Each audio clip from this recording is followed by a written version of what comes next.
you. I have one of the most brilliant doctors in the world and friend with me today on Marisa's Total Wellbeing. So welcome to our Wednesday wellness segment. And it is Heart Month. So I am not speaking to a cardiologist, but I am speaking to a friend and a doctor who knows how to live life by loving hugely with her heart. And she's also going to give us some heart facts as well. But I want to introduce Dr. Sveta Silverman, who is a surgical pathologist, breast cancer specialist in Alberta, Canada. She lives in Edmonton.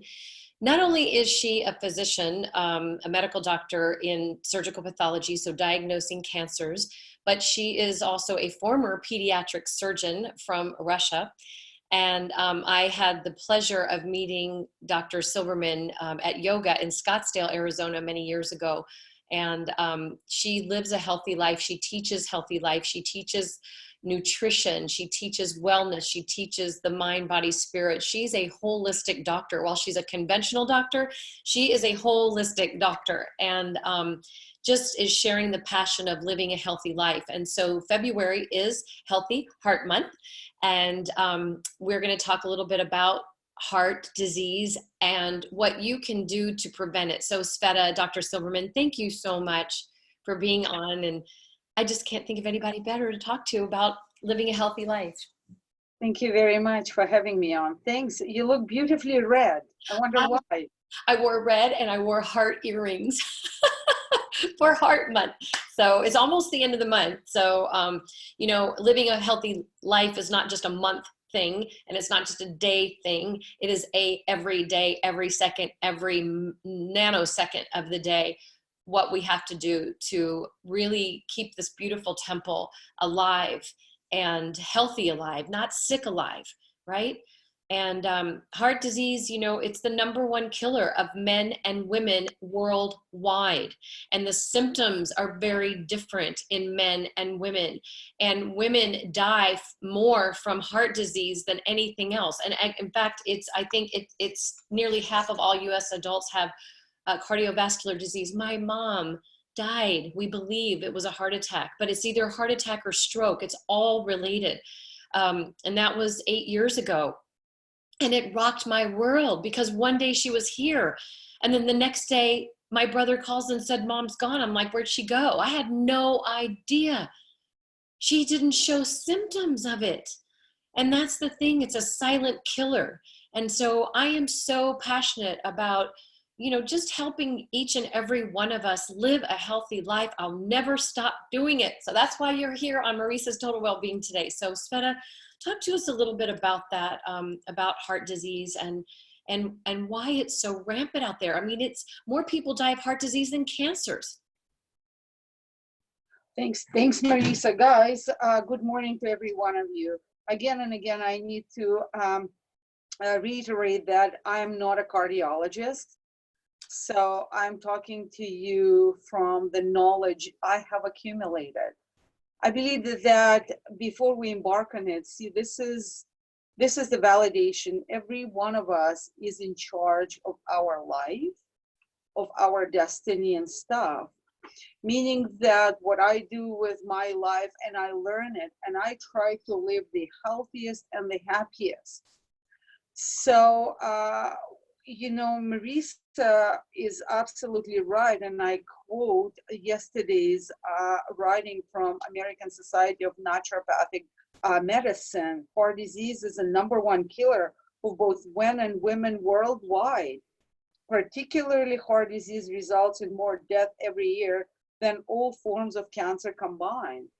And when you have high blood pressure, that in 1/3 of the patient, it turns into heart problems. And the saddest part, what Marisa said is, again, it's very, very true that females suffer from silent heart attacks. So, I learn healthy life. I call myself a doctor of cellular integrity. I also call myself a doctor of choice. Not that you have to choose me as a physician. No, not that kind of a doctor of choice. A doctor of choices, I teach you choices, you act on them. And your choices, to me, resides on the foundation of health. It's not, let's say, pick one thing or take supplements or do foods or exercise. No, it's the foundation of those pillars of health. And heart disease to me is extremely preventable. It's preventable and it is curable to me when you actually reconsider your healthy life. To me, heart disease, it's about stress. It's whatever we have, it's about emotions, it's about life. Heart disease, it's about life. Marisa and I, we were just talking that, you remember when you write exams, or I do write exams, and you have tingling in your stomach. Well, that tingling in your stomach is the indication what's happening in your brain. Your brain is sending you the signals, oh, I'm nervous, I'm stressed. So basically what happened to me with the pattern of heart disease, per se, one of the major causes of heart disease is atherosclerosis.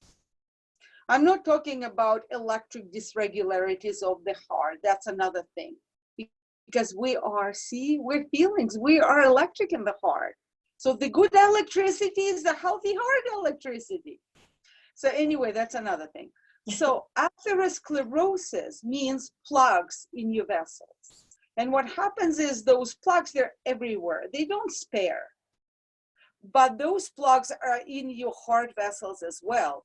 And if there is not enough of a blood supply to the heart because that heart blood vessels are narrowed or occluded, that's when the heart attack happens. But what is the reason of the heart plugs? What is the reason of every blood plug? It's called atherosclerosis. Well, guys, the reason is stress. That's how simple it is. Now, the stress of every modality, whether it's emotional, financial, family, any stress, electromagnetic fields, bad food, it's all in the category of environmental stress. What does it hit? Who does it hit? It hits you. It hits me. Everyone has stress, unless you're living on an uninhibited island with no cell phones, supported by amazing foods that you go and pick up, and the fish is floating out of the ocean and you just catch it and then you barbecue it or whatever you grill it. It doesn't exist. So everyone has stress. And that stress hits every cell of your body, whether you like it or not, from here to there. It doesn't spare. And when the stress hits your cells, it causes oxidative stress, electrophilic stress, it doesn't matter. It causes cellular stress, it causes cellular garbage. Well, that cellular garbage is basically like a cut. It's like an erosion, it's like a blister. And that blister happens in your vessels. And then the reaction of the body is to patch it. Because we don't want to cut, we don't want to blister, it hurts. You know that through the skin. So what happens is then your cholesterol, in the realm of that anti-inflammatory reaction and that patchy reaction, patches it. But when we don't take care of that patch and start eliminating or taking care of the stress, it's easier to say eliminate the stress. You know, if somebody can tell me how to eliminate this stress, you know, probably somebody will get a Nobel Prize. But we need to deal with the stress. So we know that it's going to happen on your vessels, whether you like it or not. Kids have cholesterol plugs. How do kids get cholesterol plugs? Now kids have cholesterol plugs for what they do. We have unhealthy kids. So then you start taking care of it. And how do you take care of it? That's when you are in charge. That's when you're responsible. Not the doctor, not me telling you what to do with drugs and stuff. No, you with a healthy lifestyle. Of course, if you need the medication, you have to get on medication. But medication is not going to be end all and be all. It's a part of that immediate taking care of things. But on the long run, We need to take care of things with the lifestyle changes. You need to take care of your cells through eliminating of that cellular stress. Maybe something that is called NRF2 activation. That's another story we can talk. Or something that boosts your mitochondria, because mitochondria feeds your heart. Heart uses the most, well, no, the most. Brain uses the most oxygen. Heart uses the second quantity of oxygen. Our heart muscles do not exist without mitochondria. Heart muscle cells contain one of the highest numbers of that mitochondria. Why? To give that energy, because heart does tick, tick, tick, tick, tick, tick, tick. It doesn't stop. It doesn't rest. When it rests, we're gone. Sorry. That's a thing. When it rests, we need CPR. So the mitochondria. Then we need fish oils, because very important for the cellular integrity. We know from multiple medical publications, it is bona fide.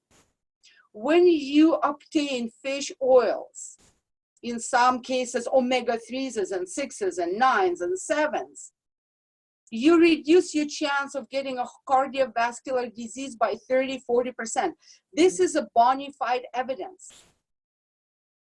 And then, you know, I think we're going to be talking about emotional connection. Then it's a microgut. Before we get into that, oh my gosh, I love this. And it's so important to keep our bodies activated, to keep those cells, to optimize cellular health by taking what you were actually just describing.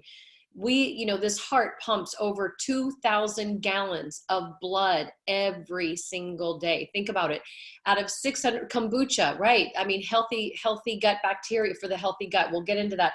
But this is something that if I can remember what I was just getting ready to say.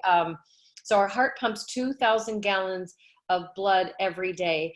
And I just forgot what I was trying to say, Sveta. But, I know what I was going to say. 600 and some thousand deaths from cardiovascular disease a year. Out of those, over 200,000, they say are preventable. Researchers say are preventable. And it's just, you know, you see so many people out here, you know, I like French fries too. I'm not perfect. I try to do the air fryer for potatoes when I do it. I cut little slices of potatoes. Those are my, you know, the little things I make. But sometimes I really want a crunchy French fry. So the air fryer is actually not bad, and put some olive oil on it.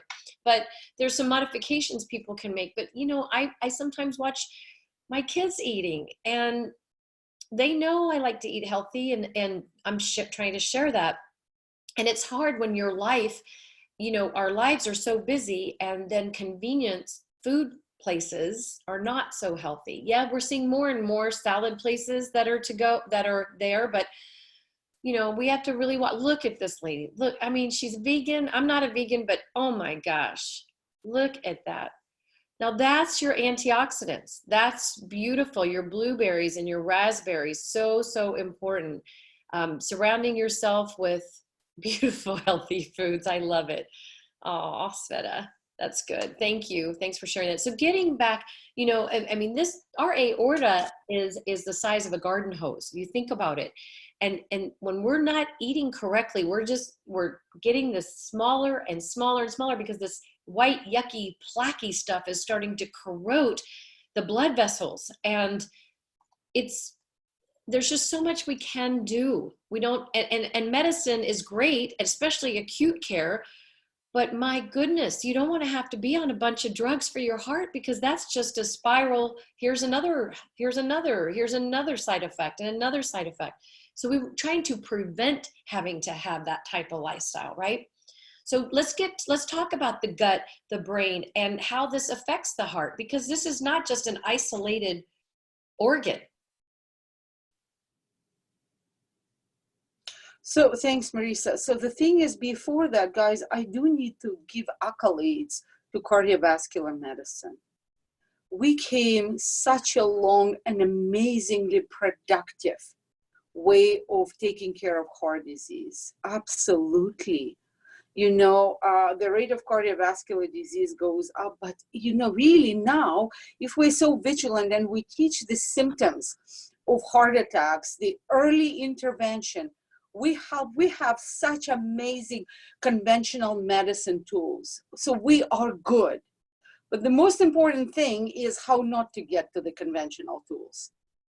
As Marisa said, the choices are ours. Gut. Gut is so critically important. Now, we are underlying the power of what is called a microbiota. Microbiota, we are a full of symbiotic life. What does that mean? Symbiotic means together, friendly. So symbiotic is, so we are like friends, we're family. Symbiosis. So we're living together with a whole bunch of bugs. Different variety. We do on our body from here to the tip of my toe. 90% of us are actually bacteria, viruses, different variety of the bacterial world, of the microbacterial world.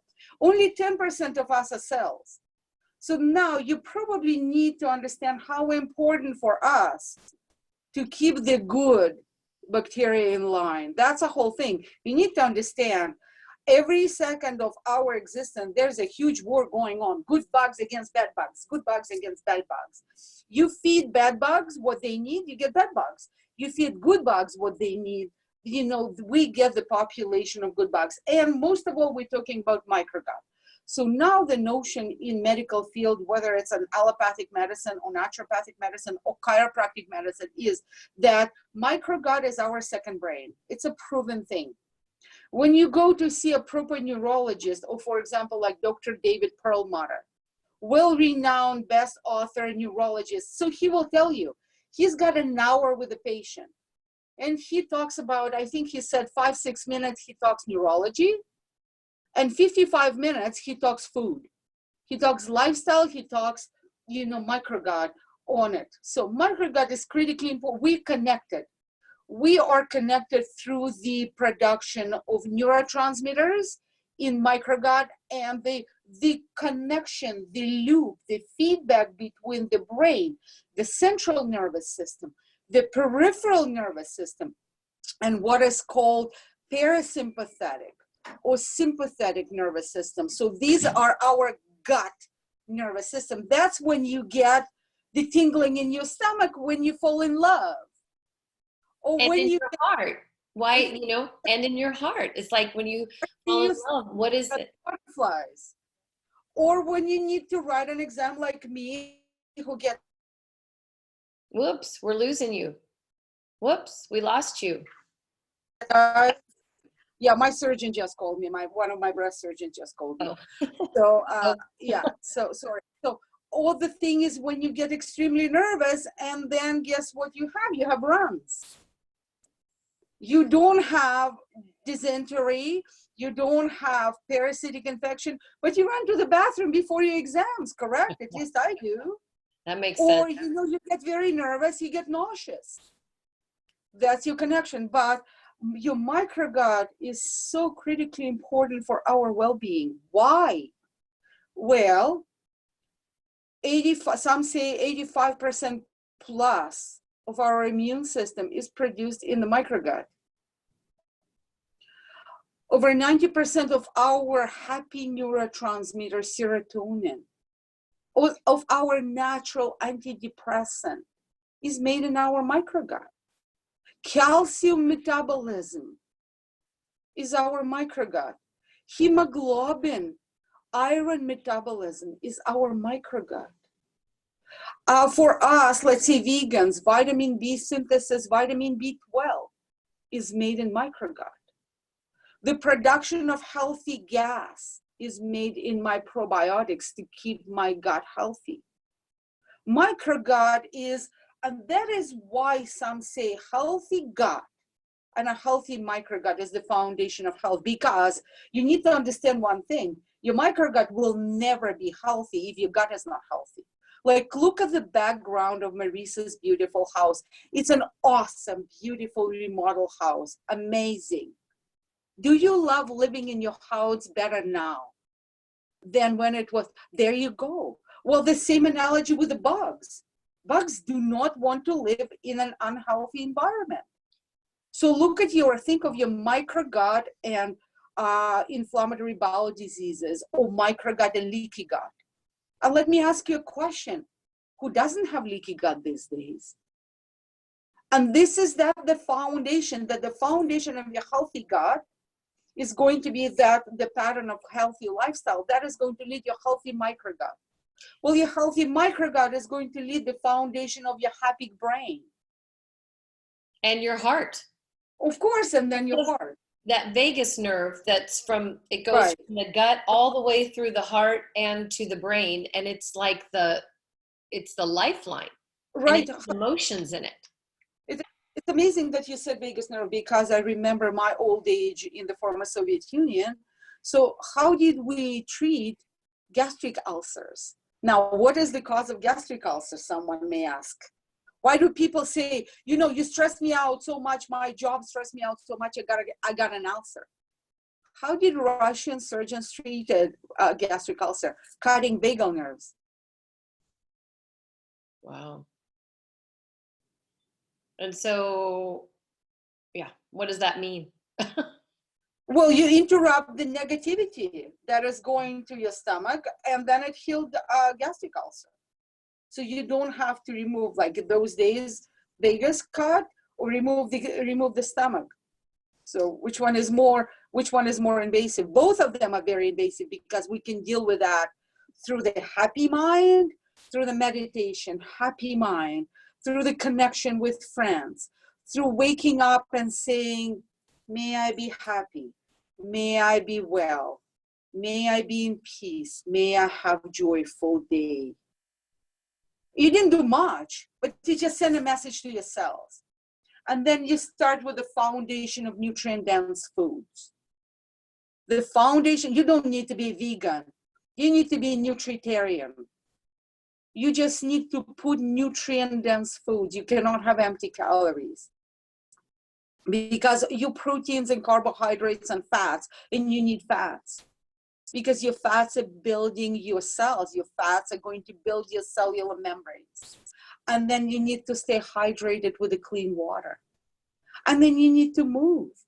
Whether you're moving in the moving meditation via yoga, whether you're doing qigong, whether you're doing cardiovascular, whether you're walking, so it's your choice whether you're working in the garden.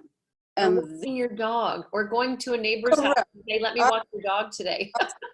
Walking the dog is so healthy. Mm-hmm. And then you're doing tweaking of your cells. Then you're rebooting your cells. Then you're supplementing and upregulating. And supplementing and upregulating will also boost your microgut. Because you need to reactivate, repopulate, reboot your microgut, those bacteria probiotics, but then you need to feed them. And your probiotics do not feed on chocolate cake. And then you need to upregulate your cells, like you got to boost your mitochondria, whether you like it or not. Just the way of living. That's the way of we age. Well, you got to feed your cells. Anything. Yeah, you need to do your NRF2 activation because otherwise you're not cleaning your cells enough. You just need to do it. Whether you're doing it with cinnamon, with ginger, with turmeric, with ashwagandha, with vitamin D, it's your choice. But you have to make that choice. Yeah, and we are definitely educated in that realm for sure. And it's really wonderful to know. And we're trying to educate others about that as well. Sveta, I wanted to, we have everything you're talking about with the gut goes back to like we started talking with the heart, but it really is about a total system. It's not an isolated organ. It's not, my heart is bad. I just have a bad heart. It's not because you have a bad heart. It's not just the bad heart. It's because you probably have a bad gut.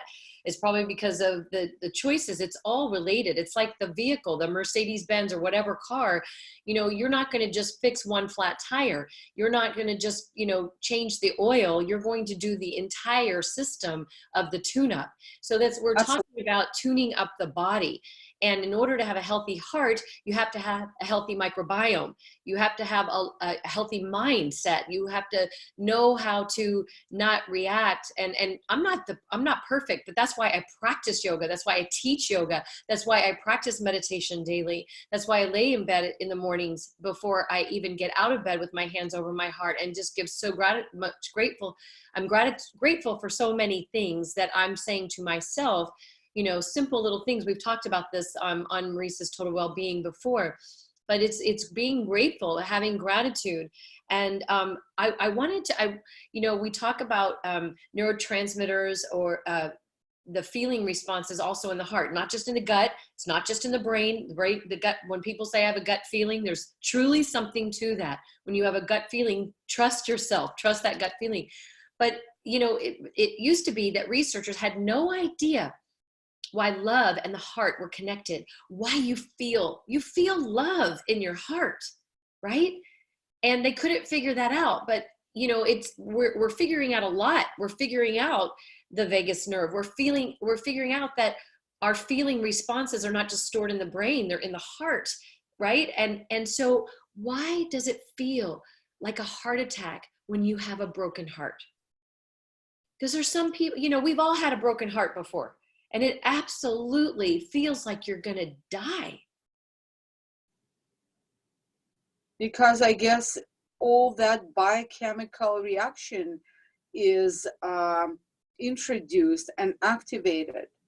So from the emotions, it's going to go into the cells, the brain cells. The brain cells are going to send the impulses through the per se vagus nerve into your gut or into your heart, because vagus has connections with the heart, and that is going to constrict your blood vessels. And if God forbid someone has already narrowing of the blood vessels, that's all it takes to restrict your blood flow. Heart attack happens when the blood flow restricted over 70%. So your blood flow is restricted by 70%. That area of the heart is going to get ischemic, or deficient in the blood supply. Ischemic deficiency, not in the blood supply per se, in the blood supply. What does that mean? Deficiency in food and oxygen. Not enough oxygen, those cells are going to be starving for oxygen. Not enough oxygen, those cells are going to die. This is the heart attack. Wow. Give us some hearts, guys. If this is resonating with you, if this is, you know, I think this is powerful information. Sveta, you are just so passionate about health and wellness, and it just makes sense because each and every cell has memory. There is memory in each and every cell. And so if we're living that stressed life, the cells have to react in a certain way. And so whatever your predisposition to get, you're going to get pretty much, right? But thank you, Marisa. And so important when you mention, so that should we take care of the heart. Living healthy lifestyle takes care of you, takes care of me. And then it's going to take care of the heart. Because the happier and healthier we are, the calmer we are. The calmer we are, the happier the heart we're going to get. And the calmer and happier we are acting happier with others. It's that communication that also gives us less stress and more fulfillment. Happier we are, happy equals healthy. I love it. Can you give us just three, besides all of that, maybe some 3 physical tips of what people can do? Like, for instance, you know, when if everybody, in order to know whether your heart is okay, your circulatory system is okay, you should be able to climb a flight of stairs for 1 minute without a problem. Go see the doctor. I'm not a cardiologist. I'm going to give you the healthy tips. What I want, 30 minutes a day of exercise. I don't care. I mean, I'm not a proponent of heavy duty, 200 pounds steel pushing. I'm a proponent of exercise. Get yourself to the happy medium, whether it's a walk, whether it's a gym for you, whether it's a yoga, you find your own, but move. Whether you are on stationary bike, whether you are rebounding, fine, but you got to move. Walk with friends. So exercise, nutrient-dense food. Please eliminate packaged food. Eliminate all the processed food. You need to be vigilant about labels. You read the box. You can't pronounce the name, you put it back. It doesn't matter whether it's on clearance sale or something. No. So go back to normal food that your parents are, that your grandparents grew up with. Get to the farmer's market, which I'm going to do today. It's Farmer's Wednesday. market. And happiness. So these are 3 major tips, like love and love. Love and love. You know your stressful situations. You know what makes you tick in a wrong way. Get out of there. Guys, give us some hearts. She's amazing. Dr. Sveta Silverman from Edmonton, Alberta, Canada. Give me the opportunity. It's awesome. It is so awesome. Oh, Sveta, thank you so much. So guys, get out there, move your body, jump around, and then also find that quiet time, right? That quiet time is so critically important. My mom used to say to me, Sveta, growing up, because I'm a pretty hyper person. So she used to say, Risa, you got to get quiet. And I didn't get that as a kid. I didn't get it. I didn't get it for a long time. That's why you say, as you get older, you get wiser, and you just kind of wish you had these tools mentally before, when I was in my 20s or in my 30s, when you're like running around like your hair on fire. But I think there's a real movement out there here for mindfulness and just being healthier. And these younger kids, while there's a lot of sick kids out there and unhealthy kids, there's this whole other group, because I see it when I'm going into yoga and I see these young kids coming into the classes, and I'm just going, wow, I would have loved to have been introduced to that mindfulness type of exercise back then. I think I was, but I wasn't ready for it, right? Nothing before its time, everything in its time. That's so awesome what you said. Interestingly, I'm reading or listening to the book, which is called Digital Minimalism. What is it called? Digital Minimalism. Digital Minimalism. By Cal Newport. And another thing, guys, you probably don't see, I work standing. I have an ergonomic desk. Sit less, stand more. Say that one more time. Sit less, stand more. Sitting is a second smoking now. Oh. So don't sit. Move. Move your body. All right. I know we could listen, I'm going to have you back. We're going to have you back. We're going to talk about intermittent fasting. It's Heart Month. Give us some hearts, everybody. One more heart. Thank you all for being on. I love Dr. Silverman. She's phenomenal. Okay. Have a beautiful day, everybody. Namaste.